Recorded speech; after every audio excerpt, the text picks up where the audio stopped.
జయనారసింహ హరినారసింహ జయమట్టపల్లి లక్ష్మీనారసింహ.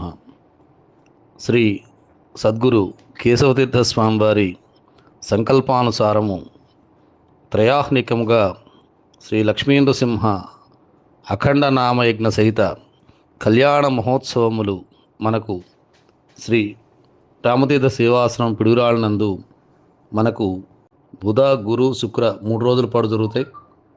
మొదటి రోజు అఖండ స్థాపన ప్రారంభమయ్యేటువంటి ఆ కార్యక్రమాల్లో మొదటి రోజు ఉదయం నుంచి అహోరాత్ర రుద్రపారాయణ అనేటువంటి చేయాలనేటువంటి సంకల్పంతో ఈ సంవత్సరం ఒక ప్రత్యేక కార్యక్రమంగా చేయాలనేటువంటి సంకల్పించడం జరిగింది. దాంట్లో భాగంగానే అహోరాత్ర రుద్రపారాయణ అనేటువంటి మొదటి రోజు నుంచి ఉదయం నుంచి ప్రారంభమై మరుసటి రోజు ఉదయం వరకు బ్యాచ్ల వారీగా ఈ యొక్క రుద్రపారాయణ అనేటువంటిది అఖండంగా కొనసాగుతూ ఉంటుంది. దాంతోపాటు మనకు అఖండ నామ యజ్ఞం కూడా కొనసాగుతూ ఉంటుంది. ఈ రుద్రపారాయణ అయిన తర్వాత మనకు అక్కడ ఉన్నటువంటి సాలగ్రామాలకి, అలాగే మనకు ఉండేటువంటి అక్కడ శివలింగానికి అభిషేకం అనేటువంటి జరుగుతుంది. అలాగే రుద్ర హోమం కూడా చేస్తారు.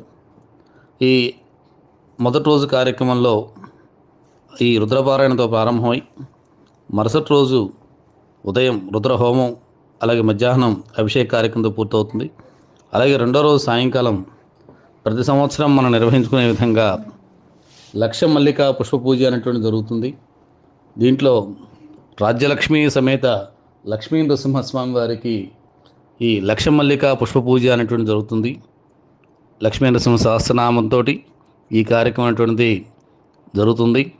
అలాగే మనకు మూడవ రోజు ఉదయం మనకు ప్రత్యేకంగా స్వామివారిని పల్లకీ ఉత్సవంలో అక్కడ పురవీధుల్లో ఊరేగింపు చేసి ఆ తదుపరి రాజ్యలక్ష్మీ సమేతుడైనటువంటి లక్ష్మీ నరసింహస్వామి వారికి తిరుకల్యాణ మహోత్సవం అనేటువంటి నిర్వహించడం జరుగుతుంది. ఈ కళ్యాణ మహోత్సవం అనేటువంటిది మనకు మధ్యాహ్న సమయంలో ఆ యొక్క మూర్తులకి ప్రత్యేకమైనటువంటి ఈ కళ్యాణ మహోత్సవం అనేటువంటిది నిర్వహిస్తారు. ఈ కళ్యాణ మహోత్సవం తలంబ్రాల తర్వాత అందరికీ కూడా భోజన ప్రసాద వితరణ అనేటువంటిది ఉంటుంది. అలాగే ఆ రోజు సాయంకాలం గరుడ వాహనారూఢుడైనటువంటి స్వామివారిని పిడుగురాళ్ళ పురవీధుల గుండా నగరోత్సవంగా ఊరేగింపు చేసి నిర్వహణ జరుగుతుంది. కాబట్టి ఈ కార్యక్రమంలో భక్తులంతా కూడా పాల్గొని స్వామివారి యొక్క కృపా విశేషాలకి పాత్రలు కావాల్సిన కోరుచున్నాం.